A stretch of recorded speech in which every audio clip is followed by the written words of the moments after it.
want your tweets. At The Sports Show. Throw us a question, make a statement, we'll answer them. Go to Facebook, facebook.com/The Sports Show. What? Today, we've got 4 good ones to start off with, and I'm not going to let you just go on and on with your stories. Okay, we'll keep it short. Okay. Oh, Woody's mailbag. That was your Lewis Black imitation, wasn't it? Write, and you can also go to Woody's mailbag. Reach me at woodypage.com. In your opinion, Woody, how disciplined are the Broncos? Watch them fly over the field, all over the field. They don't fly over the field.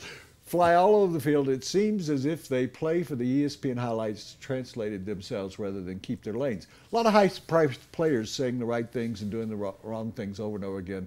Example, Kayvon Webster on kickoffs and his blocks in the back weekly. Kayvon Webster has always been a guy that when he played a lot a couple of years ago, got a lot of personal foul penalties. Yes. And I think... Well, he was a big hitter.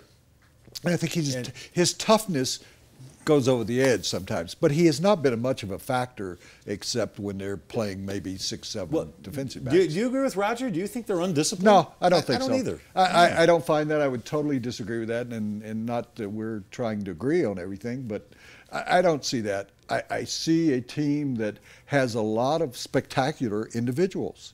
Von Miller, DeMarcus Ware throughout his career. T.J. Ward was always a big hitter.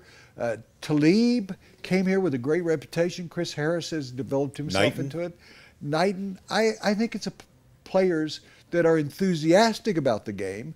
I think they do throw themselves around on the field. And you want a little bit of that. Yeah. It's a physical game. So it's not a negative. I don't see it at all. Okay. Next. Go to the next one. This is from Ryan from the Woodlands, Texas. Is Lyle Alzado a Bronco or a Raider in your opinion? I remember when I was young, my father took me to a Broncos-Raiders old-timers flag football game at the Old Mile High, and Alzado came out as a Raider, which was disappointing to me at the time. Curious as to your thoughts, memories of him during his tenure here. That's from Ryan H. in the Woodlands, Texas. I played at the golf course. I used to play the Houston Open there. That's a great question. That is a great question, and people say that all the time because they're using that so they could hesitate to answer. I think of him as a Bronco because I was around him during that time, wrote magazine pieces about him. He actually formulated his career. He matured as a player, if that's really true. That's the wrong way to put it. He grew as a player in terms of his play and his reputation, and I remember talking to him for hours about growing up in Spanish Harlem, and he said, he had to be afraid of 2 types of gangs, the Spanish gangs and the African-American gangs. And he became a tough guy. When he went out to play at, gosh, I can't think of the name of this, Yankton College, he had never been west. He took his first plane ride and went to Yankton, and he thought, what in the hell am I getting myself into? Stan Jones went there to recruit to scout another guy on film and saw Lyle Alzado show up. I consider him a Broncos player. I think when his career was over and he died prematurely and shortly after, probably as a result of taking steroids, I think he considered himself a Raider because he was more in the Raider mold.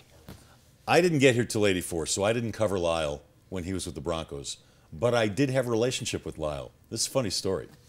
So Lyle became kind of a B actor when he was done with his playing career. One of the things he did. They were shooting a movie in Brighton in a warehouse. And I was with Channel 4 at the time, and we decided to do a story. Movie. Yeah, to do a story on Lyle the actor, Lyle Alzado the actor. So I go out there, and he's sitting in a barber chair, and they're trimming him up for his scenes that day. And I'm doing the interview while he's sitting in the barber chair, and it's just going great. You know, Lyle had this big personality. He loved to laugh. He told stories, the whole deal. And the interview probably lasted 45 minutes, which is a really lengthy interview. We get done, and he says to me, that was great. You know what? You ever get out to L.A.? I said, yeah, once in a while. I got some family out there. He said, here's my number. Give me a call. We'll go hit the town. So I know his reputation, okay? I know he's a bit of a BSer. I get home, and just out of curiosity, I want to call the number. I know he's not going to answer it. This was before cell phones. I want to see if it's really his home phone. I dial the number. You know what I get? The number you have called is no longer in service. He gave me a bad number on purpose. So, very quickly, 2 Lyle Alzado stories, and I make them really quick. And I give this one at every speech that I go to. We're on a plane coming back to Seattle. I'm doing a magazine piece on Lyle Alzado. I'm sitting at that point that media, particularly during the preseason games trips, could fly on the team plane. I'm sitting next to him. We're talking. The Broncos had beer on the planes and sandwiches, and he's drinking beer by the 6-pack and everything, and I'm keeping up with him, and he falls asleep. He's played a long game. He falls asleep. We get bumping over the mountains. Turbulence, really bad turbulence, and I throw up. And I throw up. He's sitting like here. I throw up on Lyle Alzado. Lyle Alzado he came close to killing a lot of people. And I don't doubt that maybe in his youth that may have happened. On and off the field, yeah. And the players are laughing at me. The players sitting in the back of the plane are laughing at me. So I tiptoe back to the back bathroom. I get paper towels. I bring them out. I put water on them. I start to wipe him off. He wakes up and looks down and goes, "What the hell?" I said, "Are you feeling better, Lyle?" All the other players were laughing their butts off. And he went, "Man, that turkey sandwich must have been." To the day he died, he never knew that I threw it, because he would have hurt me really bad. He got traded to Cleveland because he demanded a renegotiation of his contract that had another 2 years. The Broncos never renegotiated contract. They were proud of the fact they never renegotiated contract. So they sent him to Cleveland for a 3rd round, and the next year a 2nd and a 5th. They got 3 draft picks for it. He goes to Cleveland.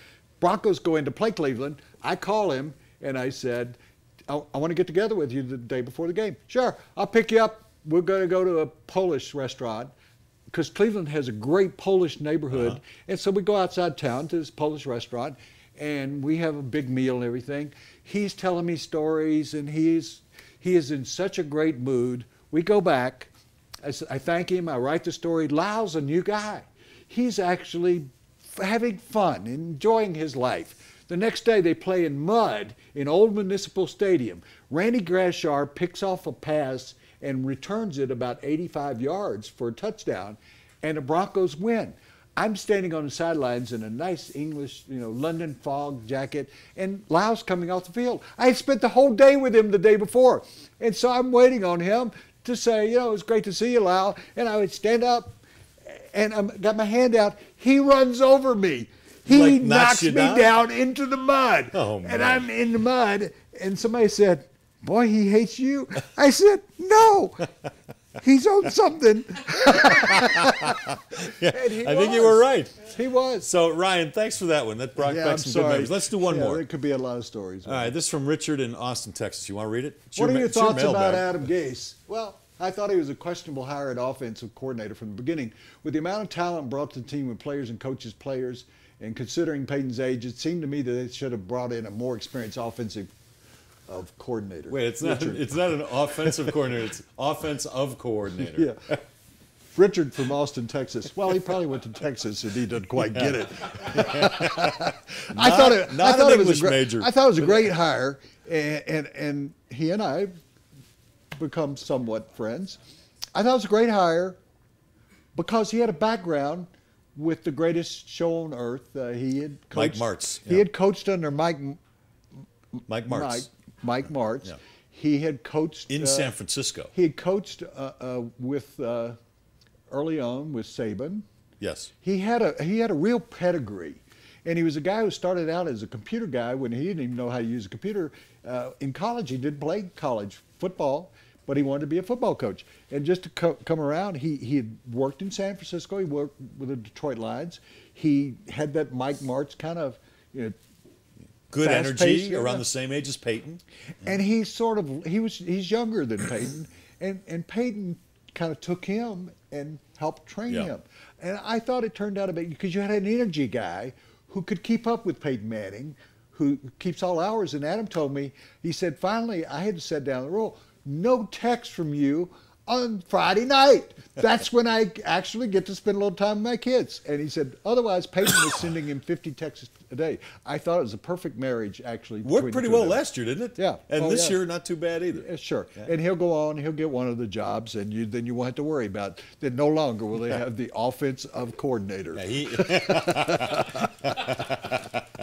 Yeah, he interviewed with 4 jobs, Adam Gase did, this past weekend.